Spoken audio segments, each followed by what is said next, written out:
In with this, and here we are. And before we get into our meditation, let's just take a moment to, it seems like the energy level in the room is very relaxed and very peaceful, very equanimous and calm already, so that's a wonderful thing.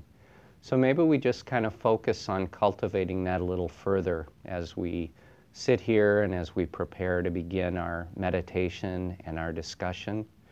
There's a very pleasant feeling to that sense of equanimity when you're feeling like nothing's really missing right now from this experience. There's really nothing wrong, nothing to be worried about in this moment. Things are relatively safe and stable and calm. And so recognizing that and just sort of being in that sense of equanimity is a wonderful thing. So just become aware of that feeling of peacefulness, the feeling of unboundedness, feeling of freedom, equanimity. With that, I'll sound the bell.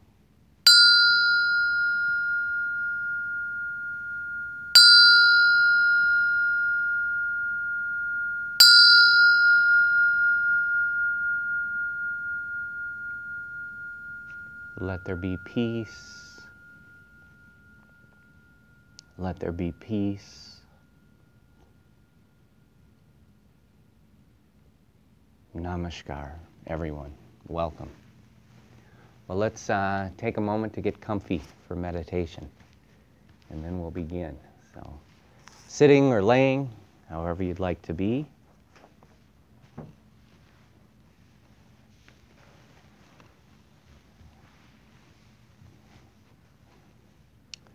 Take a moment to check in with your body.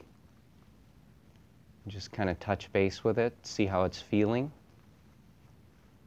Are you sitting or laying in a way that is relatively symmetrical? That is helpful for the meditation practice. If you're sitting in a chair, if you're able to sit in a way that your feet can be flat, putting them on a cushion or a mat, it's helpful, just so there's no undue strain on your calves or your feet. Just little things like that. Letting the conflict go in the body, finding balance, finding a comfortable place for the hands to rest, whether it's on the knees or the lap, at your sides, folded in the lap in the jhana mudra, the mudra of meditation, with the eyes closed and the breath soft and natural. I'll sound the bell and I'll start to guide us through the practice.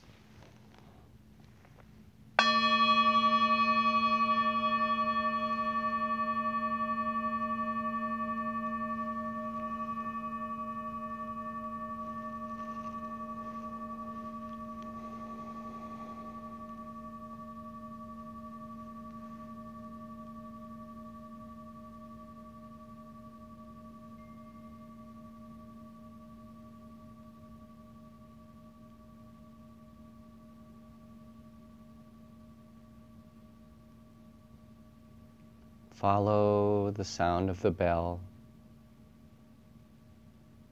Follow it into silence.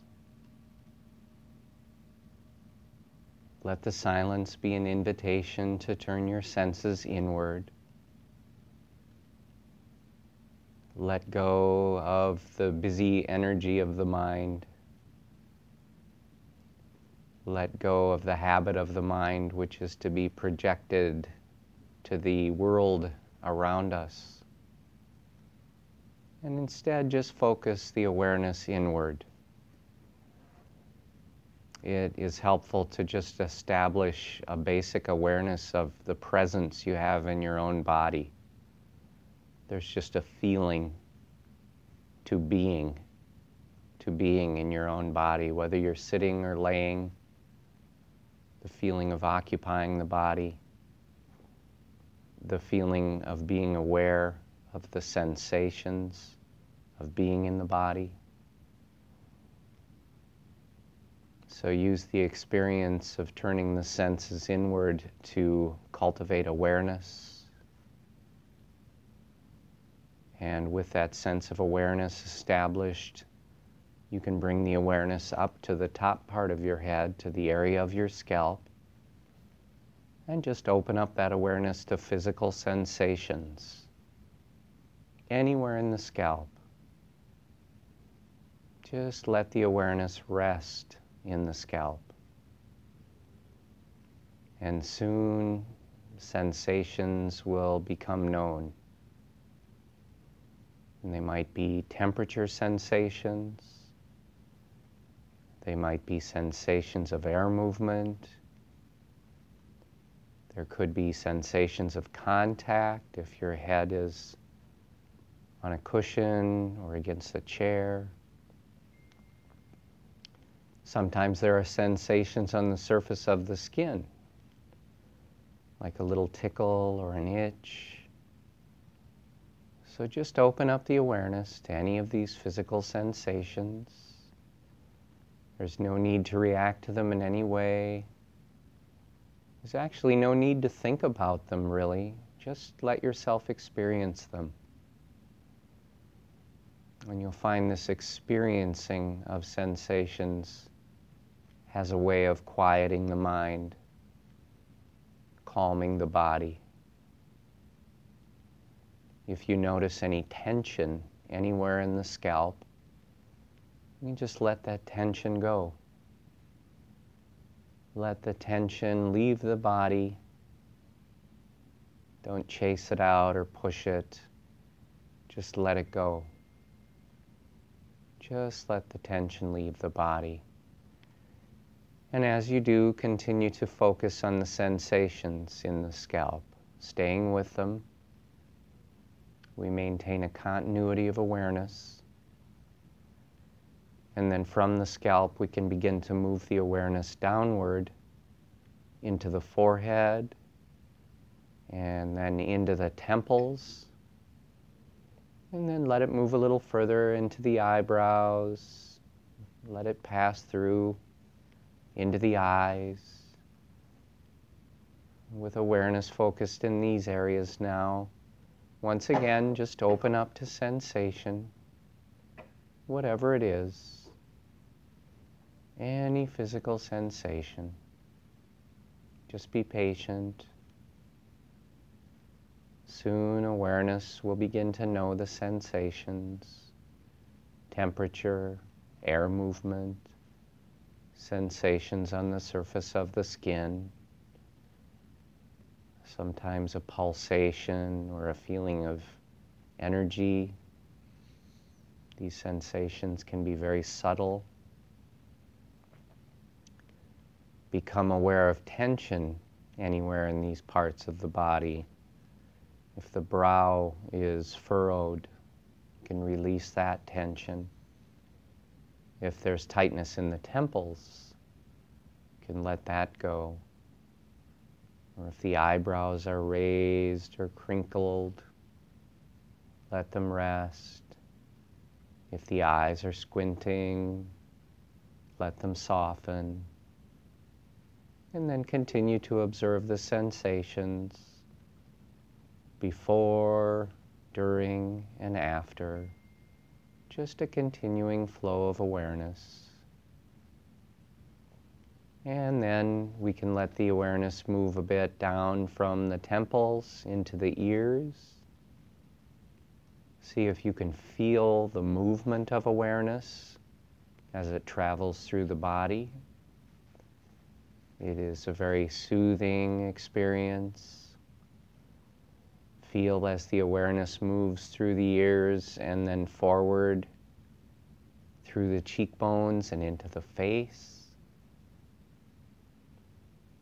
And then be aware as awareness moves from the eyes downward. Let it pass through the nose, the mouth, lips and chin. Open up to the sensations. whatever you're feeling in this moment. There's no goals, there's nothing you're supposed to feel. It's just whatever you notice at this moment. And let go of tension anywhere you discover it, whether it's in the ears or whether it's in the jaws. Maybe your teeth are clenched. Sometimes there's tightness in the lips or even in the muscles around the nose. Just let all that tension go.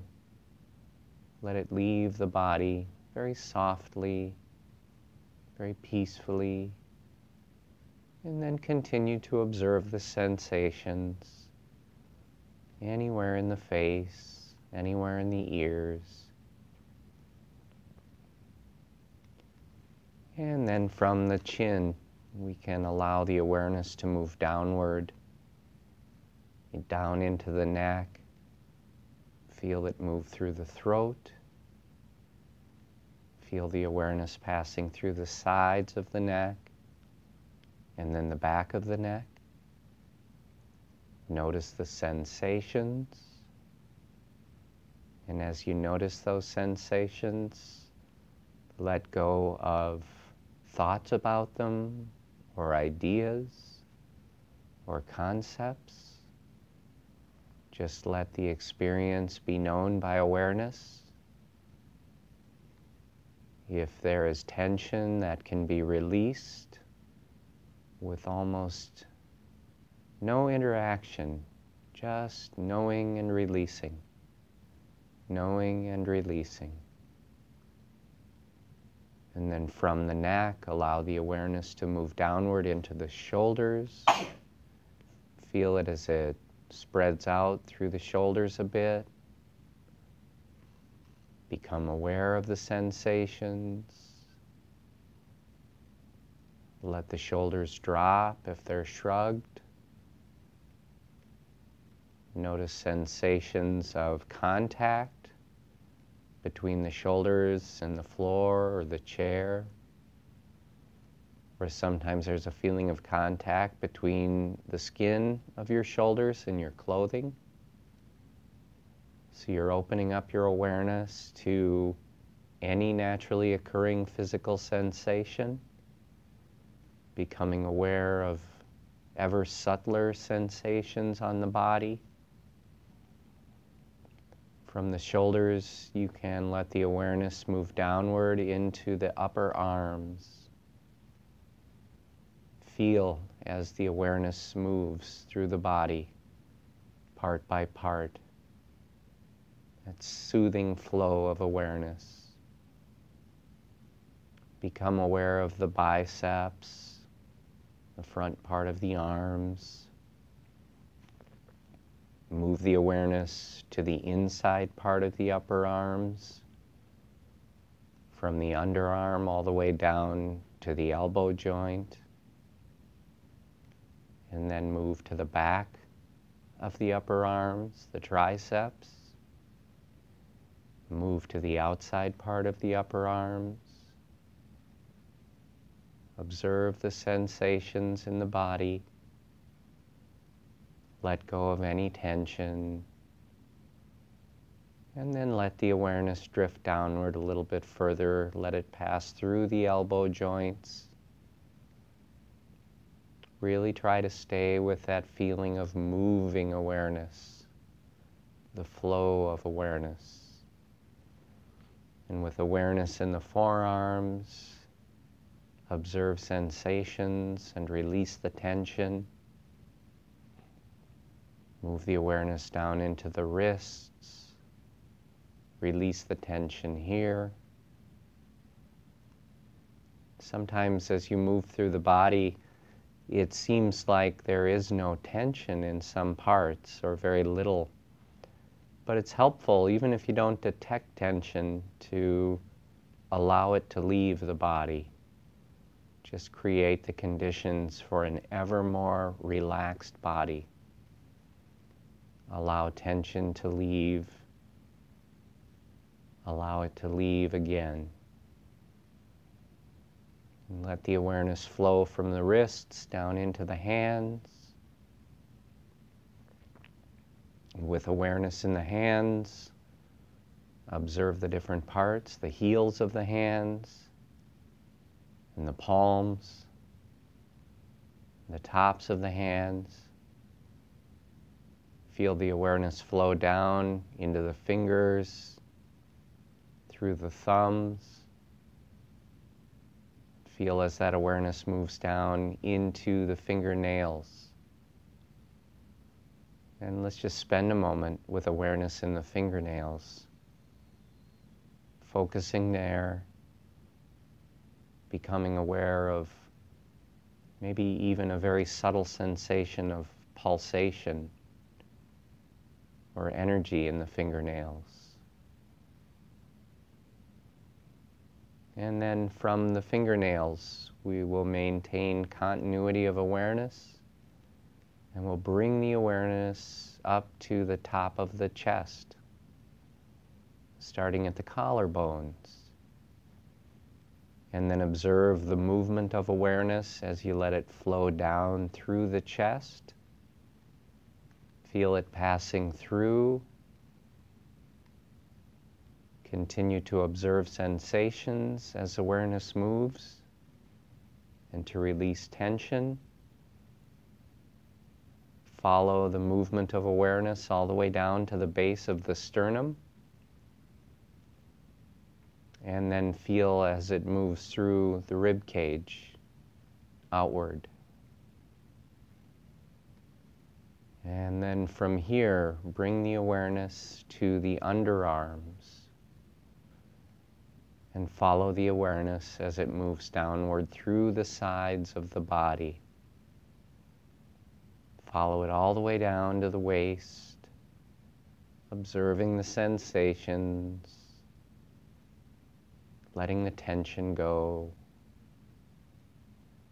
From the waist, follow the awareness as it flows forward into the belly.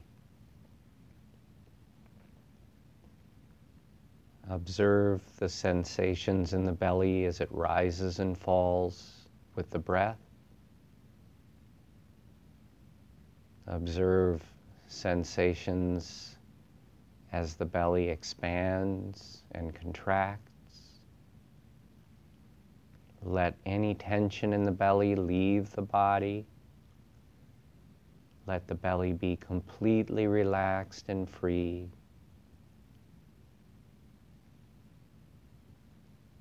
And then from the belly, bring the awareness around to the back. You can start at the base of the neck.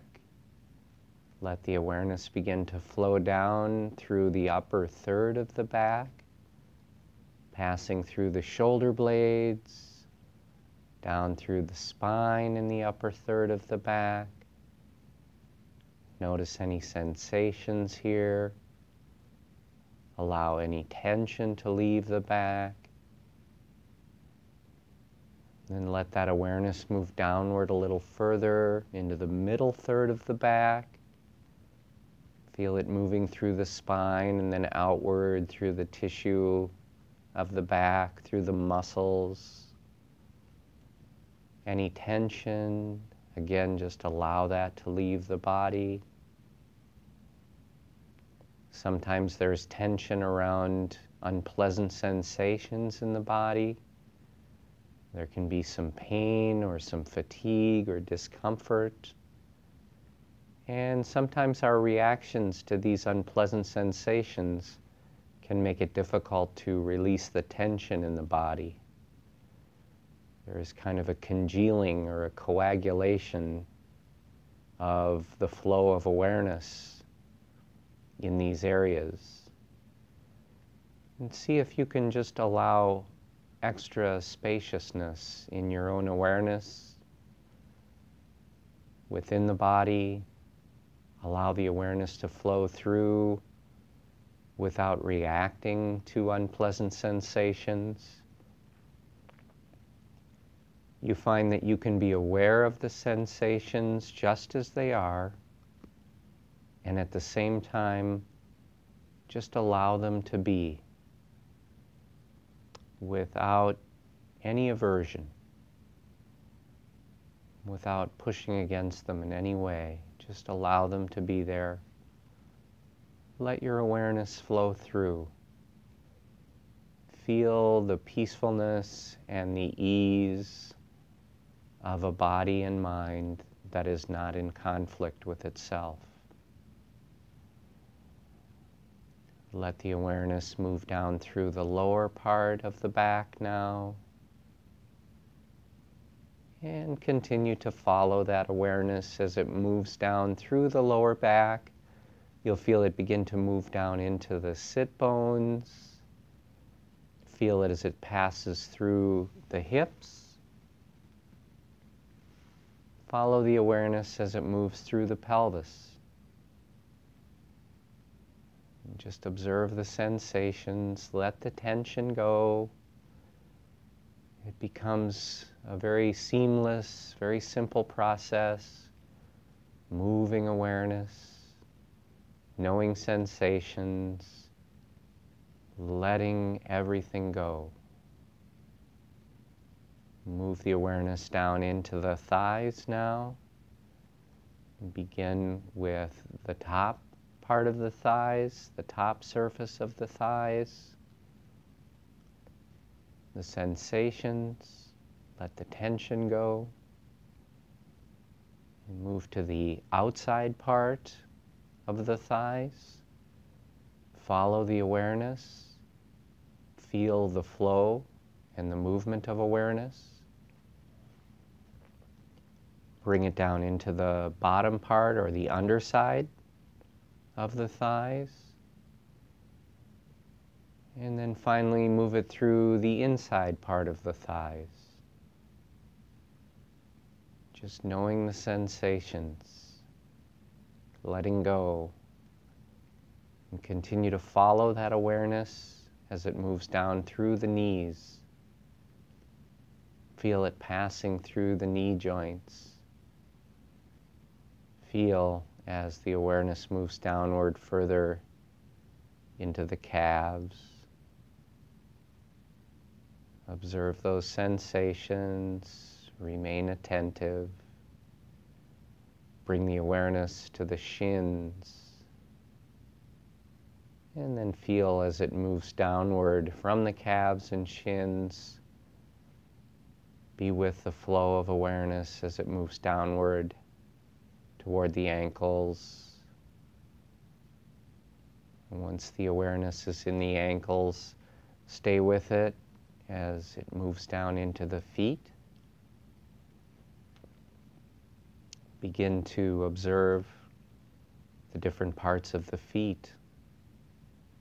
Notice all of the different sensations, the sensations in the heels,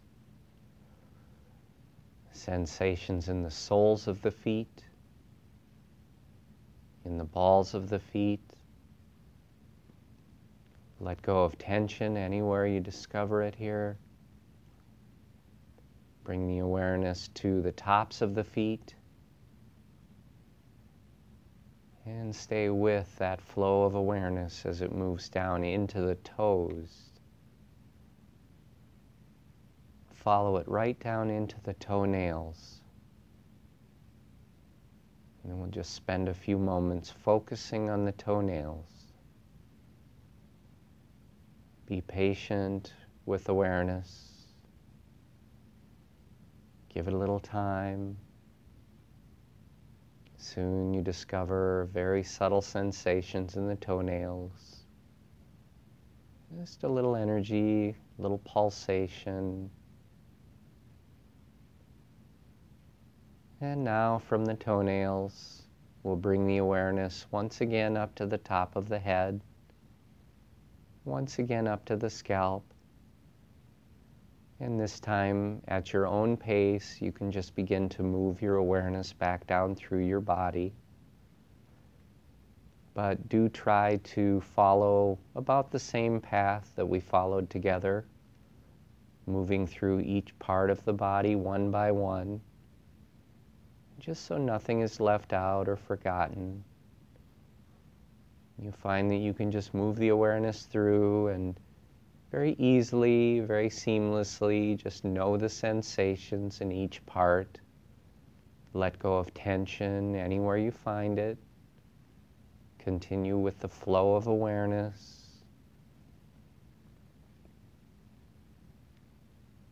You may come upon areas where you have found tension has returned, or maybe you find areas where there is tension for the first time in the meditation. Coming upon tension, just release it again and again, unconditionally. Every time you find it, just open up, let it leave the body. Create an environment which allows that tension to leave the body in a very effortless way.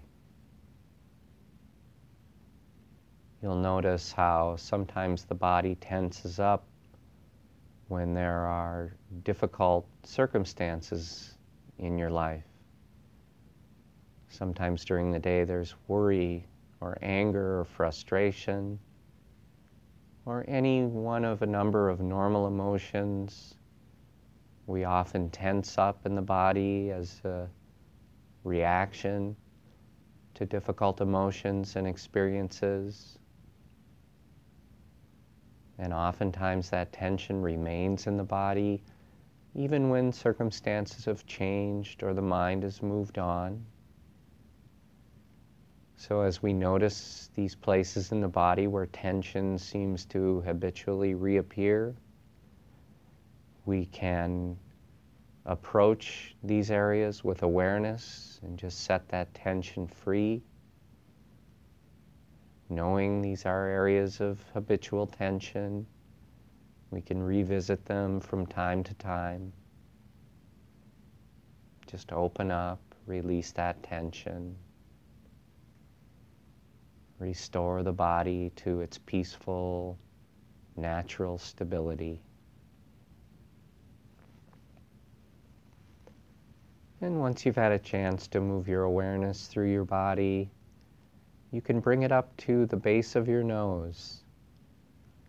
And we'll begin to focus here on the little patch of skin beneath the nostrils and above the upper lip. Begin to focus awareness there. And you can expand the awareness just a bit further into the rings of the nostrils. And then expand it just a bit further into the nasal passages. So now you can picture this triangular area of the nose and just keep your awareness focused here. Keep it focused in a relaxed yet attentive way. And with awareness here, just become aware of the movement of your own breath, the natural movement of the breath. If you observe, you'll begin to notice that there is an in-breath.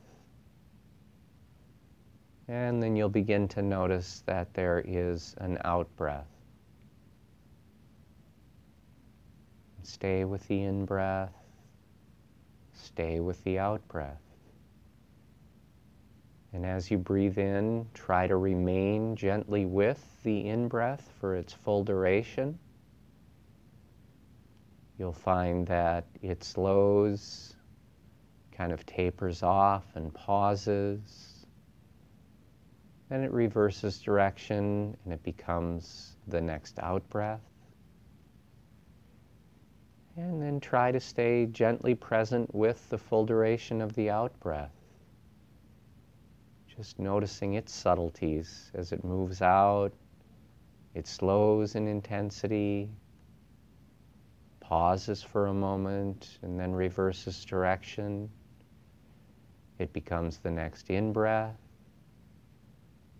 So just remain aware of the movement of the breath. You might notice sometimes the in-breath is a bit shorter, sometimes a bit longer. Same is true of the out-breath. Just let awareness be focused on the movement of the breath. And within this triangular area of the nose, you might become aware of the touch of the breath as it is moving through. There's a very subtle touch on that little patch of skin beneath the nostrils, or sometimes within the rings of the nostrils, or sometimes within the nasal passages. Observing these sensations, you might further notice that as you breathe in, the sensations are different. There is coolness to the in-breath. There is a dryness to the in-breath. And as you observe the out-breath, you might notice that there is a warmth comparatively to the out-breath. And there is a moisture comparatively to the out-breath. So just stay with all of these subtleties of the breath, the movement of the breath, in and out, long breath, short breath, the touch of the breath anywhere in the triangular area of the nose, the sensations of the breath as you experience them anywhere in the triangular area of the nose. Stay focused here. Once in a while you might notice that the focus of awareness has drifted away from the triangular area of the nose, and maybe it's moved to a sound in your body or a sound in the building. If you notice that the awareness has wandered, simply guide it back to the triangular area of the nose. And guide it back in a very gentle way, very calmly. Just return to the nose. Return to those aspects of awareness within the nose, the movement of the breath, the touch of the breath, the sensations. Sometimes you'll discover awareness moving away from the breath to follow sensations in the body. Sometimes fatigue or discomfort, or sometimes there's just a little itch here or there. Upon noticing that, just return the awareness back to the nose and simply reestablish awareness. Try to let go of the sensations of the body. Sometimes there will be distractions and we might react to them with a bit of aversion or a bit of disliking. Or sometimes we feel like we're being disturbed. But when this happens, there is a very subtle disruption to the feeling of peacefulness in the body and mind. So knowing this, as you discover distractions taking place, just return your awareness to the breathing with a degree of kindness, compassion, equanimity. And if you discover the mind has wandered, sometimes you'll just be imagining something or remembering. If you notice that, that is the moment to return the awareness to the nose. Just let go of all distractions, all sounds and sensations, all thoughts and images. Remain aware of the breath. Remain focused on this triangular area of the nose. And let's spend a couple of minutes in silent meditation together. Just stay focused. In a couple of minutes, I'll sound the bell to end this meditation practice.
Take a little time.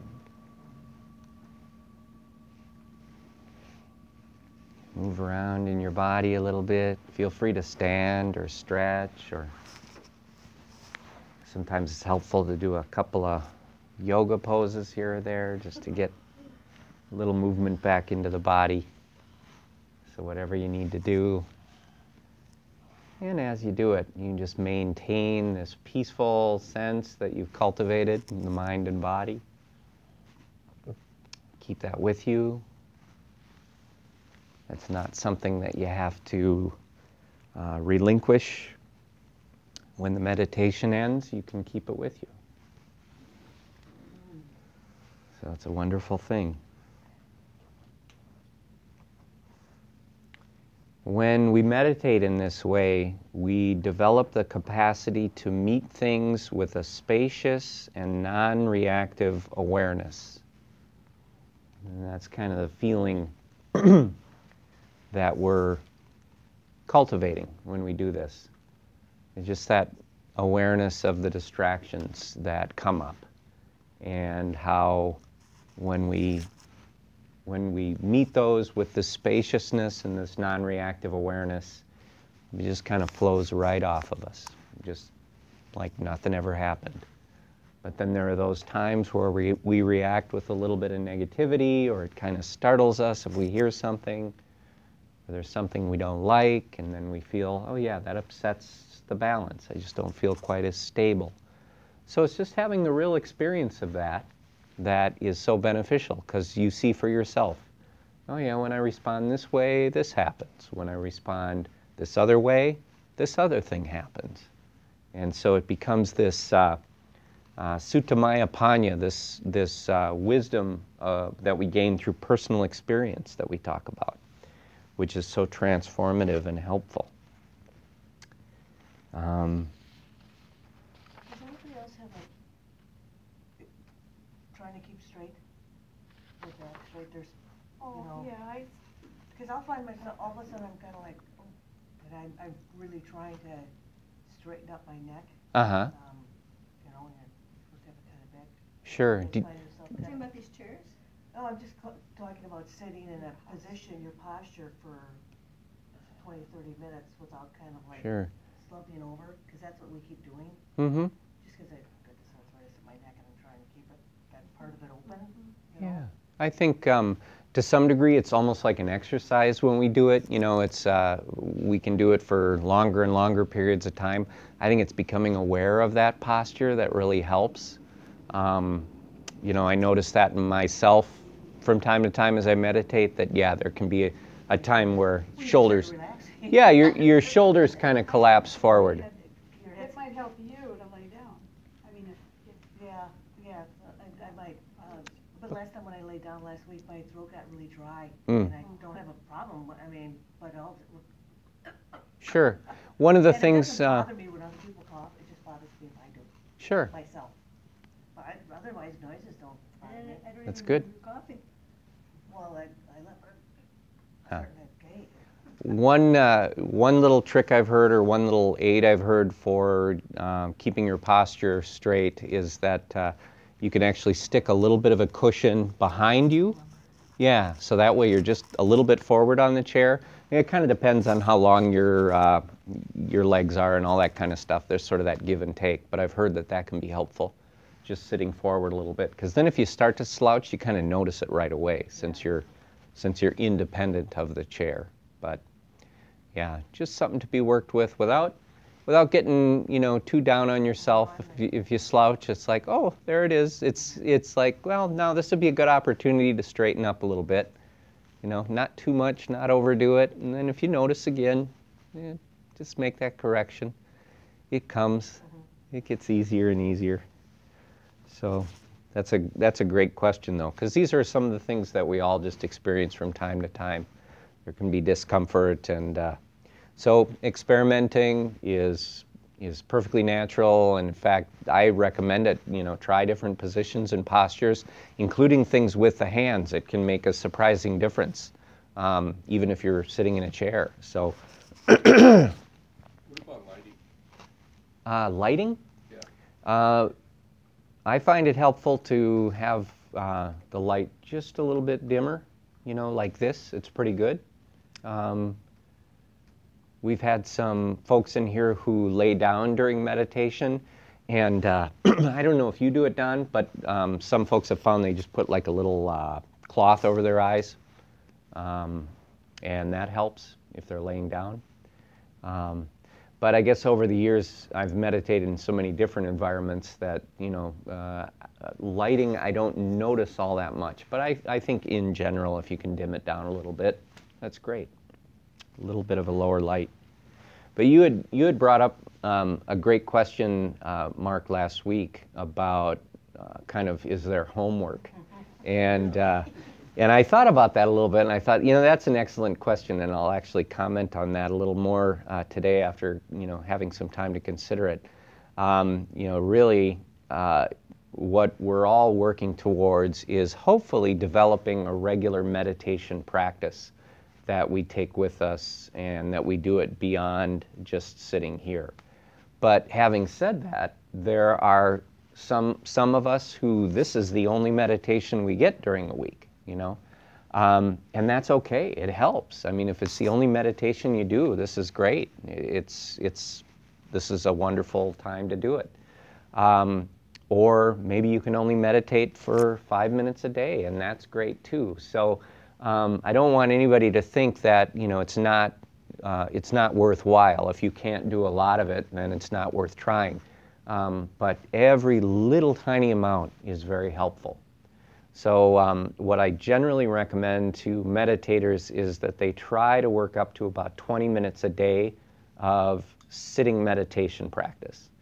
And again, that's based on what you can do with your schedule. 5 minutes is better than no minutes. You know, 10 minutes is better than 5. And if you can get up to 20, the reason for the 20 is from most of the research studies that I've read, it seems like people start to get the real profound benefits of meditation if they're able to do that 20 minutes. They still get great benefit if it's less than that, but 20 seems to be kind of the big payoff. It seems like it's comparable to aerobic activity, where they say if you can do 20 minutes of aerobic activity, then you're really getting some good benefit from it. So 20 minutes a day. There is no such thing as a bad meditation session. So sometimes we'll sit and we'll be just, the mind is really active, and we're distracted almost the whole time. And we'll think, well, that was a bad meditation because I wasn't very calm or very quiet. But really, you're noticing all of that. And so this is actually a good sign. You sat during a period of time and you were aware of the fact that your mind was wandering or that your mind was active. So this is actually beneficial. It's like coming upon that moment during meditation when you notice that your mind has wandered away from your breath, and so you just bring it back. In a bigger context, noticing that you had a very unquiet sit that's a good sign. You noticed. So there's no such thing as a bad meditation session. Some of the things that is helpful, or are helpful, I should say, is to try and practice at the same time every day, because you're more likely to be able to get it as a routine. So kind of the same thought as exercising. If you just say, well, I'll exercise sometime today, a little less likely than if you say, I'm going to exercise every day at 7 a.m., or whatever the case may be. Some people prefer to meditate in the morning, others in the evening, or both. So there's no best time, but a lot of people find that the morning might be a little easier because you haven't had a whole bunch of experiences going on already in the day, and the mind is a little quieter, so it might be easier to sit. So morning might be a better time, but same time, same place, even in your home is helpful to have like a designated, this is my meditation chair, or this is my meditation corner, having kind of a designated spot for it, because then you'll be in the same position, the same posture, have your hands held the same way, the same mudras, so the sameness can be helpful. And I kind of mentioned this, I think, last week, but it helps you to establish a baseline of awareness. If your meditation, if you're doing it a different way each time, it's hard to know, well, am I experiencing periods of longer quiet, or am I experiencing periods of being more peaceful? Or, what is my experience? If it's different, if you're doing a different practice each time, kind of hard to get that baseline established. But if you're doing the same thing, then you'll really start to pick up on it. I also recommend that you do at least a brief body scan every time you meditate to start with. Sometimes people will try going directly to the breathing meditation, which can be done, but if you do that, you'll find that sometimes it's harder to keep the mind focused on it. But by just doing a very brief body scan, it's like you're starting to narrow down the scope of awareness. So instead of awareness being everything in the world around us, we bring the awareness to the body, then we bring it to the parts of the body. It helps to relax, and then after the body scan, we can move to the nose and start the breathing part of the meditation. Sometimes, if I am more in a mood to move into the breathing meditation and work with that, I will bring my awareness to the top of my scalp, and I'll stay there until I really start to feel sensation. So sometimes that'll take a minute. It's like at first you bring it there and you're not really noticing much. So this is a way of really calming and focusing the awareness. So bring it to the scalp maybe, let it just sit there for a minute. Then you'll start to notice sensation. Then from there, you can start to move to the other areas, and what I'll often do is give it one breath cycle in each one of these spots. So once I've gotten a general sensation in the scalp, I'll move down here to the forehead, temples, eyebrows, and eyes. One breath cycle of awareness here, and I'll find that, yep, I can notice sensations in just that one breath, and I can let go of tension. and then I'll move, down to the next part. So for me, that's been a pretty good way to approach it. So just allow as much time as you need up here, then move to the other parts. One breath cycle, you can move all the way down through the body relatively quickly. Then you can bring the awareness to the breath. So any time you save on the front end of your meditation, not in the body scan, you can use it on the back end in the awareness of breath. So that first part that we do, the body scan, that's the samatha, that means calm abiding. The second part is anapanasati, and that means awareness of respiration. And it's in that awareness of respiration where the attention is fixed on this relatively small area that we really start to become aware of our reactions to different distractions. And as those reactions are coming up, that's our opportunity to start to work with those. So this awareness of respiration is a very important part of it too. But and breathing meditation also strengthens the concentration. Maybe I already mentioned that. But breathing meditation is the platform for insight meditation and the establishment of equanimity. So it is that practice of, oh yeah, I noticed my mind has wandered, I'll bring it back. Each time you do that, you strengthen your ability to concentrate. You will find you're able to stay put for longer periods of time. And then just working with that awareness of, oh, I'm a little put off by this pain in my back, or I'm a little bothered by the sound coming from somewhere in the building, and then your reactions to that. We discover in that, though, that equanimity is really a choice. It's not something that happens and we get to participate in it or experience it, but it's really something we do. And in fact, I happened to write that in the handout tonight, that equanimity is, it's not an effect, it's a cause in and of itself. If we look at it that way, it kind of changes our experience or our relationship with it.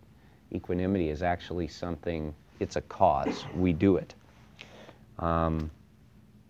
So yeah, just some thoughts on establishing a good, solid, healthy practice. It's helpful for all of us to think about that. But again, don't ever think, oh, if I can't do 20 minutes every day of the week, it's not worth it. Just coming here, doing it this one time a week is enormously beneficial. And just a couple of minutes a day, enormously beneficial. And even if this is when we usually do it, if we have those times where we're just really caught up in things that are kind of driving us crazy, thinking about this and this practice and practicing for a little while, getting to where we're focusing on the breathing and just really letting other stuff go is, I think it's really a great thing. That's great. Being able to do that. Yeah. Yeah, this, the first-hand experience of having had it happen to you, that's worth so much. And just that, that personal experience. You can do it. You can calm your body. You can calm and quiet the mind. Yep, that's wonderful. Any other thoughts? Anybody else have any comments you need to share? Well, I've got a teaching tonight that I had talked about last week. We're going to talk about Sila a little bit, which is kind of the ethical conduct section of the Noble Eightfold Path. But I'm hoping that the way that I want to present it is helpful in the way we deal with difficulties in our lives and challenges and discouragement and just the stuff that we all go through. So hopefully this will be helpful. Yeah, thank you very much. Here's a couple from last week. I think, yeah. Yeah, so Barb and Norma. Thank you. That was Thank you very much. Oh, wait, here. Keep the pen and give you one.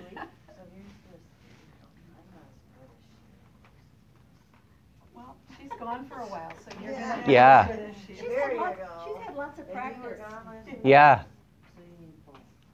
Yep.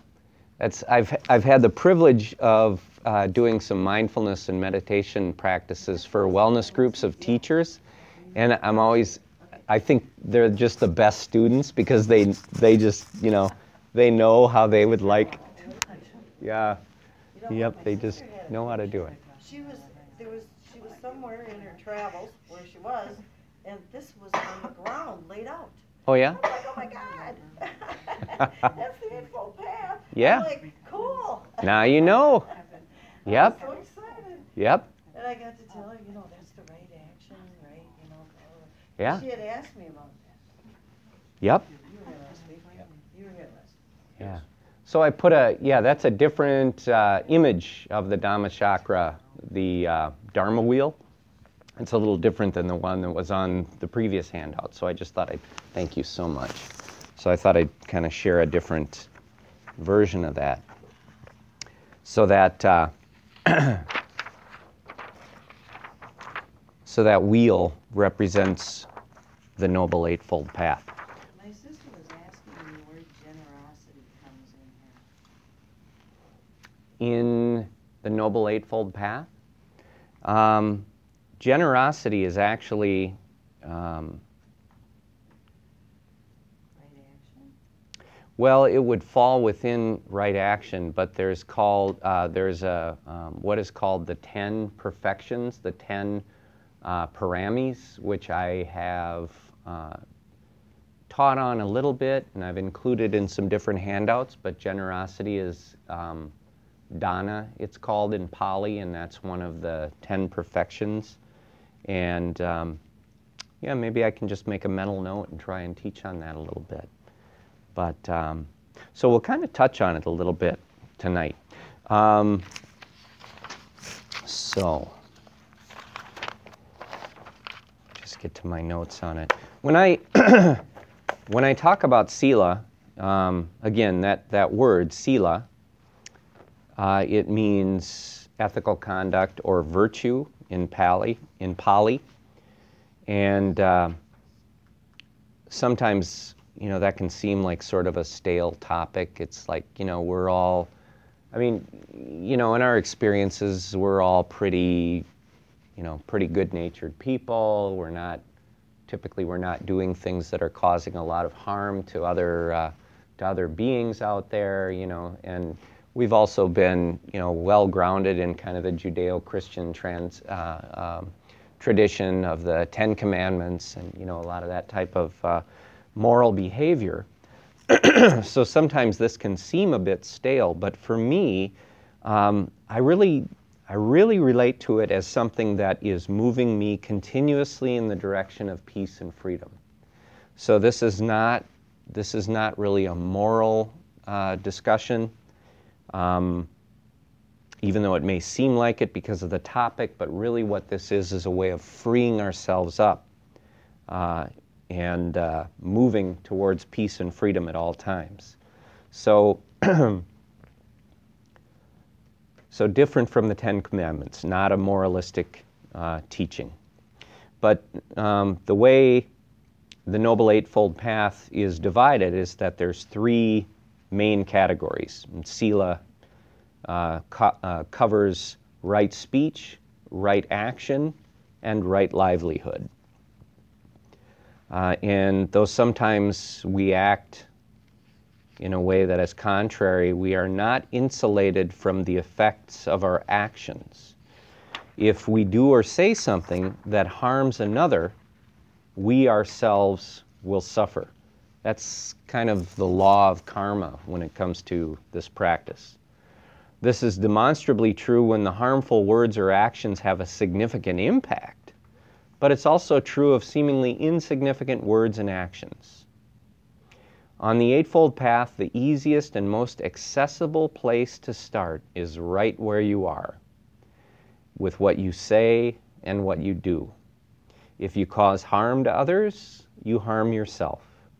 If you cause a disturbance to the equanimity of another living being, you cause a disturbance to the equanimity in yourself. Words that bring peace, harmony, and wisdom to others will strengthen your own sense of inner peace. Actions which are helpful and kind to others will strengthen your own sense of happiness.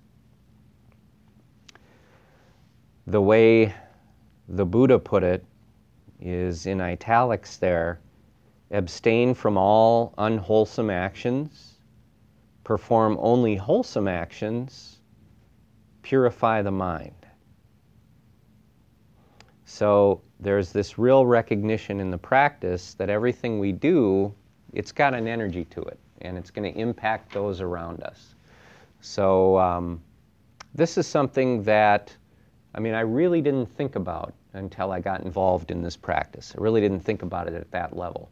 You know, so I consider myself to have been a fairly, you know, average, normal guy prior to this, where, you know, I mean, I did my share of trash talking and negativity and all this kind of stuff, and you know, it's just kind of the way we interact, right?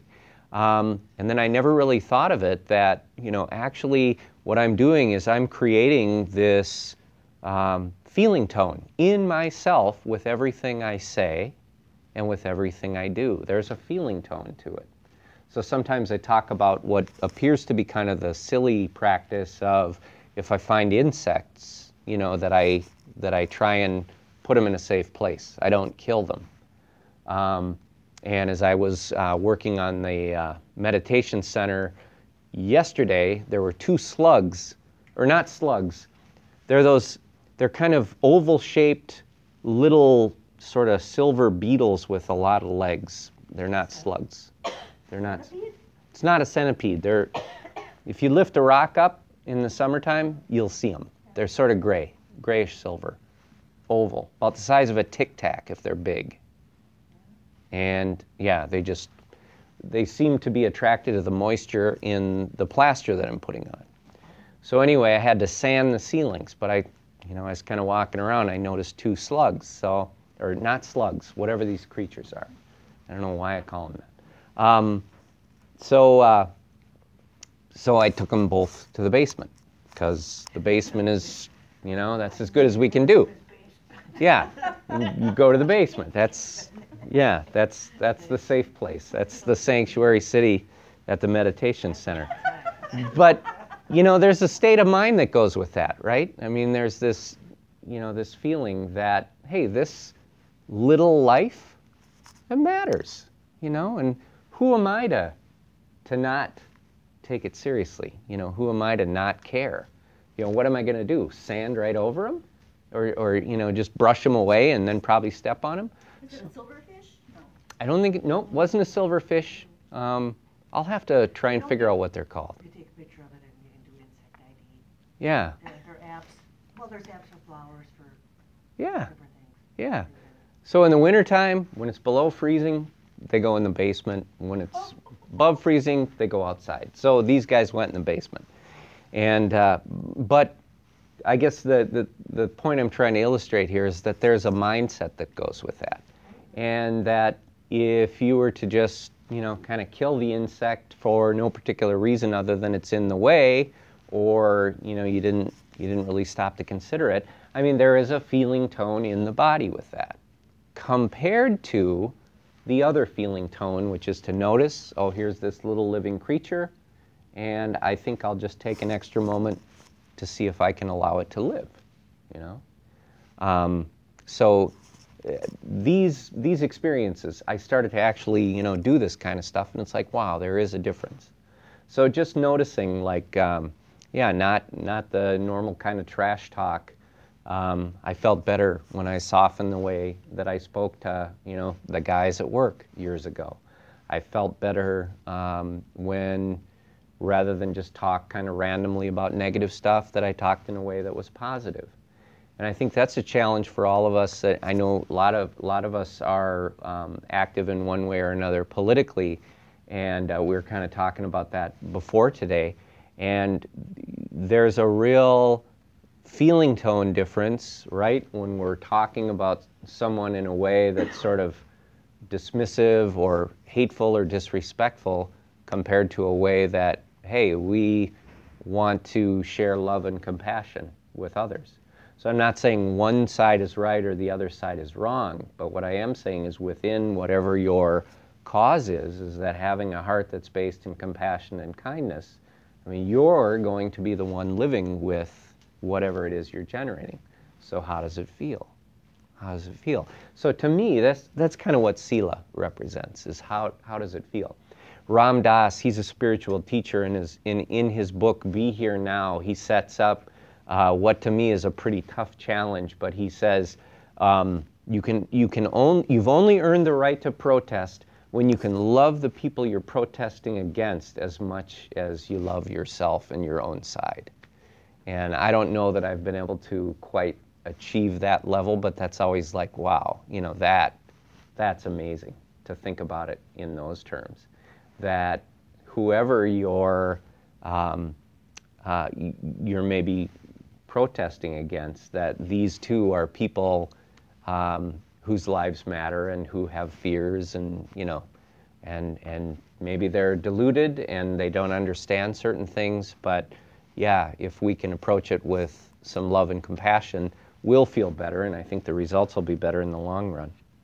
So I think it was Mother Teresa who said she won't march against a war, but she will march for peace. Mm-hmm. So Yeah. it's kind of just.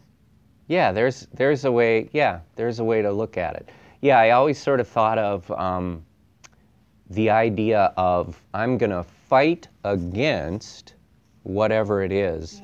Yeah, but instead of that, how about if I can cultivate, some kind of a very useful, helpful quality? So understanding and love and that sort of thing. So it sounds all kind of like, I don't know, it sounds maybe a bit Pollyanna-ish, but it really isn't if you work with it. I mean, you live with the contents of your mind. What you think about is really what you experience. Well, I think that makes a lot of sense, because like having worked with kids, one of the most important things you can do is be a good role model. So if you are, that has more impact on kids than telling them how to act. If you're a good person and a calm and peaceful person, you're a good role model for your students, and your students will emulate that. Mm-hmm. So I don't think that's Pollyanna-ish at all. Well, good. Well, thank you. So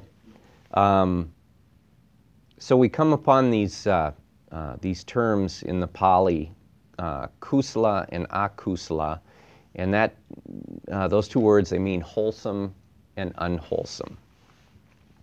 And when you practice abstaining from unwholesome actions and focus on performing wholesome ones, you will automatically begin to purify the mind. And by purifying the mind, again, not in the moralistic sense, so not talking about, sin or that kind of thing here, but purifying the mind means the intention of the mind is one based on wholesomeness. So here's what happens. In order to speak or act in a negative or harmful way, you must first generate a degree of negativity in the mind. All unwholesome action is born of an unwholesome thought and an unwholesome intention. If you carefully abstain from speaking or acting in a harmful way, you are left with a pretty clear awareness of the contents of the mind. You'll notice any unwholesome thoughts as they arise. And this is a relatively simple practice of letting go of the unwholesome thoughts and replacing them with wholesome ones. And paying attention is the key here. So I'll just share a personal experience. This is from last night, and I've shared kind of the exact same experience with you before, but I experience it a lot, and so I work with it. Last night, I had to do some grocery shopping, and that's my petri dish. Walmart is like a giant petri dish for me. All of my mindfulness experimentation can be played out there. So I went there and I just got my groceries and I got my stuff. And this is an aside. This is kind of a cute story.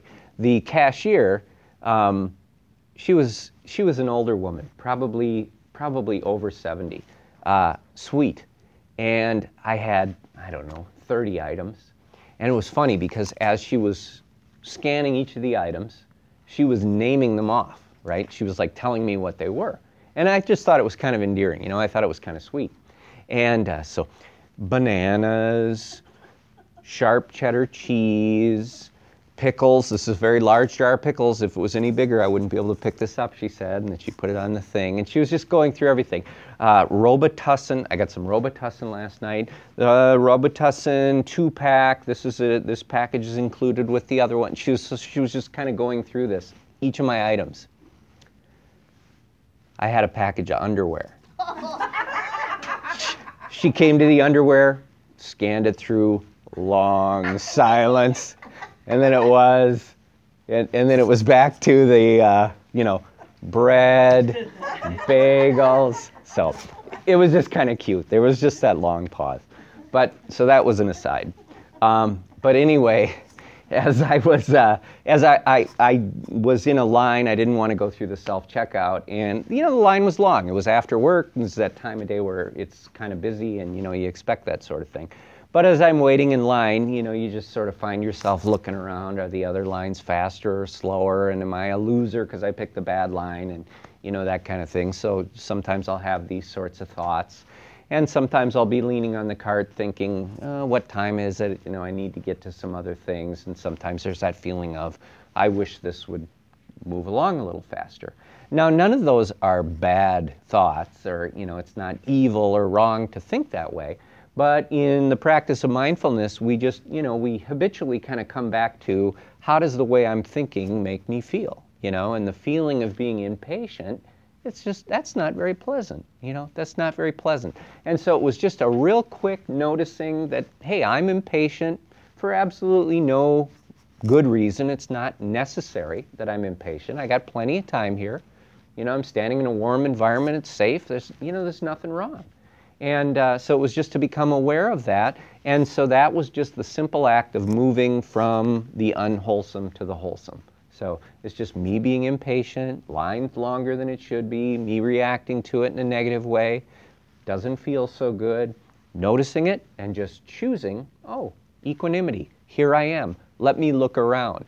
And, so it was kind of that opened me up to kind of the sweetness and the quirkiness of the cashier doing her thing. Whereas, if all it was I got to get out of here as quickly as possible, well, then that experience might not have been kind of fun or cute, but it was. So, so that's just a simple example. But, we all probably have similar experience every week in a supermarket or something like that. And you haven't been to Aldi's yet? I've been to Aldi's. Okay, because that's a different checkout experience right there. Is it boom, boom, Yeah, that's a different thing altogether. Yeah, if you go to Aldi and you're worried because there's 12 people in line and when there's only one person checking out, don't worry about it. You'll be done very quickly. Yeah. So and I did go to Aldi last night too. Went there first. But this is just a simple example. So we all have those moments of being impatient and doesn't feel good. Doesn't feel good to be impatient. Nothing wrong with it. It's not it's not evil. It's not immoral or any of those other things. It's just notice the way it feels wherever your head is. If you're impatient, doesn't feel so good, can I just choose to be patient? Yes. See, that's the thing. You can just choose it. You can. Just try it. Trust me on this. You'll find that you can. You can just say, let me be equanimous here. Let me just go with it. Let me just open up and accept what's happening. And that feels great. You do a little noting. Yep, you notice what's happening. So what if it's something political, it's on TV and it's revving you up? And then you say, that's upsetting to me. Mm-hmm. That makes me angry, and then you just, how do you? Yeah. I feel Well, frustrated or whatever. How do you just let it go then? Well, for me, there's a couple things. I watch less political stuff than I did before. Just because, it's sort of, I'm trying to remember who it was who said, I don't read newspapers because I don't need to know every time lightning strikes a tree. I know that happens, so I don't need to know about it every time it happens. So it's like I have an awareness of what's going on politically, but I watch a little less TV than I used to. I watch a little less of the stuff that's just kind of an all-out battle, and maybe the stuff that seems like, you know, there's more value to the information that they're sharing. But then one of the things that I try to do, and this is whatever side of the political spectrum you're on, is that here's these other living beings, you know, and whatever side you're on, you probably feel pretty passionate about it. And so there's this recognition that other people have hopes and fears and things that they think are the cause of the problem, and that's just a very real, true thing. And so looking at that and thinking of them not as the enemy or people that are, you know, who are bad, but just thinking them as these are just other people who are really essentially after the same thing I am. To do it in a short amount of time, though. Like you're having this wave of like frustration or whatever with something that's happening. How do you just dispel it fast without getting into a big philosophical thing in your mind about, okay, these people have, you know, their beliefs. You know what I'm saying? Like, yep. How do you just if you wanted, just put it away? then you just do that. That's what you do. That's what's really hard. Well, you know what? Just practice that. It's an excellent thing to practice, but you'll find that it really does work. So, like when I said last night that I had this experience of, you know, I recognized that I was impatient, and that around that impatience that I just sort of felt myself tightening up, and it wasn't a real pleasant feeling. So I just said, oh, there's that, like, as you say, noting it. There's that feeling of me being impatient, and let me just move to being equanimous. And so equanimous, there's a few things to that. Actually, let me jump ahead and we'll talk about, we'll go back to this next week, but we're almost out of time. So at the end here, I've got, how does one practice equanimity? So this is great, because this is what we're talking about. How does one practice equanimity? We often think of equanimity as a mental state that we might achieve if things are going particularly well in our lives, or if nothing bad happens for a period of time. But the suttas tell us that, and that's the teachings around this meditation practice, they tell us that equanimity isn't an effect. Equanimity is a cause. So for this reason, equanimity is something we need to choose intentionally and cultivate continuously. So you might even underline that little phrase, choose intentionally and cultivate continuously. You don't want equanimity to sort of be an afterthought that sometimes, you know, you catch that and, you know, you cultivate that intention. But it becomes something that you do intentionally, you're cultivating it, and you do it continuously. Intentionally and continuously. So when you practice equanimity, begin with a base of Sila. So for me, that usually means that I just do my best to get rid of the negativity that's in my mind. So if I'm feeling anger or hostility towards you know, someone or some group or whatever that might be, I'm aware of that, and I try and just move my awareness away from that. And I can do that by practicing the 4 Brahma-viharas. You know, let me have compassion for all beings. I would really like it if all beings were well and happy and healthy, regardless of what side of the political spectrum they're on or which football team they like or whatever. I just want everybody to be happy and healthy and well, period. And so I can focus on that, and that's true. And there's no conditions on that one. And then you can go through, you know, the loving kindness and the appreciative joy, and then the equanimity. But so for me, that's kind of what Sila is. It's just being aware of the negativity in my own mind and thinking towards others in a way that would cause me to speak in a wholesome way and to act finally in a wholesome way.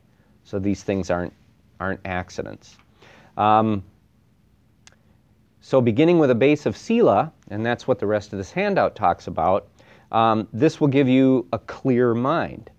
And then from there, you can move to consciously let go of any craving, clinging, or aversion that begins to arise.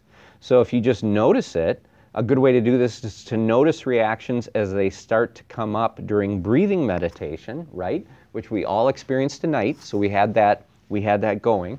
And sometimes our reactions are just no problem, or as Joni shared, she wasn't disturbed by other people coughing, but she was disturbed by her own coughing. Well, there's just something, you know, this is awareness that you're starting to develop. And so then the practice is to just, oh, let me treat myself with the same type of compassion or softness that I would treat somebody else with.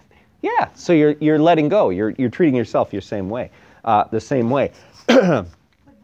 you had talked about that before, about turning it off, and how you turn on the music or something that finds the thing of beauty go that someplace. you really, whatever it is, Mm-hmm. music, Yeah. or dog, walk, whatever.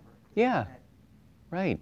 But do notice, I mean, if you can note, okay, I'm uptight about this, then you can also note, so what am I craving? You know, you can start to look for, what am I craving in this? And look for that, whatever that craving is. Or what is my aversion in this situation? What is it that, you know, is coming up in me? And so you're actually noticing the attachment itself, as opposed to being caught up in it. So this is sort of the objective awareness part of that. Does that make sense? You're looking at it more objectively, but really, it's kind of like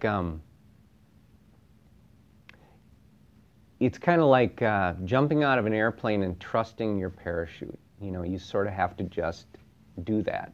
So it's like you're caught up in the emotion and the negativity and how unpleasant that feels. Trust yourself that you really can move into equanimity by intentionally letting go of whatever negativity you're carrying. So, so these last few lines, these last 3 lines, I guess, let go of craving, just as you let go of tension in the body, right? We practice releasing tension in the body, and we find that even though holding tension is a real habit for us, that we do develop the skill of being able to release it. This is no different. So let go of craving, just as you let go of tension in the body. I think we're coming to the end just in time for me. And let go of aversion, just as you let go of tension in the body. So when there's tension in the body and we're going through in practice, you don't think, oh, that tension's there for a good reason, or the thing I was mad about this morning, you know, that was a very righteous thing to be angry about, so let that tension stay. I mean, you're going through and just unconditionally, let me release the tension in my body. Let me soften. Let me let that tension leave the body. So let go of craving in the same way. Notice it. Oh yeah, there's me, there's craving. There's aversion. There's me reacting in a negative way. I am choosing intentionally to let that go. Let me release. Release, let go, allow, be with all of it. Be with all of it. Witness it. Bear witness. Unattached and peaceful. So, I mean, that's really kind of the short answer, but that's what I do. Yeah, when I go through this myself, I don't usually do the long analytical version of this. I usually it's just the, hey, I'm in the line at the checkout. I notice I'm uptight. Can I change that? Yep, I changed it. And then suddenly I have this really sweet experience with a cashier, you know, and the underwear. I mean, that was sweet. That was sweet, you know. But if I'd have showed up and I was just kind of, you know, I gotta go, well, you know, that probably wouldn't have happened. Yep. So, yeah.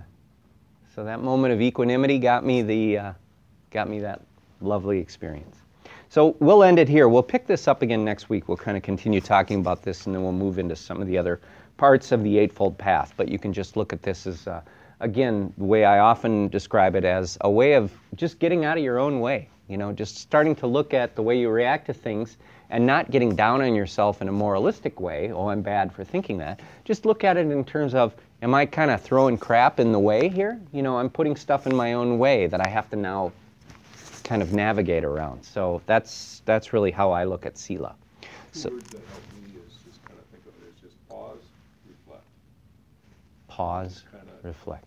can get you in the right perspective pretty quick. Yeah, absolutely. That's excellent. So it's just, yeah, if you come up with a little, yeah, just something like that that does help you stop long enough to change your relationship to it. So it's not what's happening that's important so much as our relationship to what's happening that's important. But, well, let's take just 1 minute before we go. We'll cultivate a little of these wonderful states of consciousness, and so we'll just do this together. There are all these other living beings out here. There are us in this room, there are other people in this building, people in this town, people in this state, in this country, in this world. There's all these beings, and wouldn't it be wonderful if they could all be free from suffering? Suffering is terrible. Wouldn't it be wonderful if they could all be free from suffering? And so just let this kind of be the feeling coming out of your heart. May all these beings be free from suffering and the causes of suffering. And may all these beings be surrounded by love and kindness.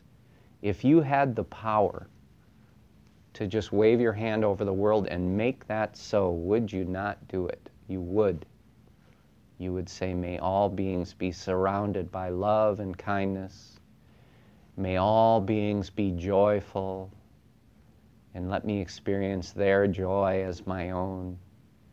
May all beings be at peace and be free, and may they all be equanimous, not craving, not feeling aversion, just feeling satisfied, content, having enough, being enough. And may all of you sharing this room with me, may you all be truly, truly happy.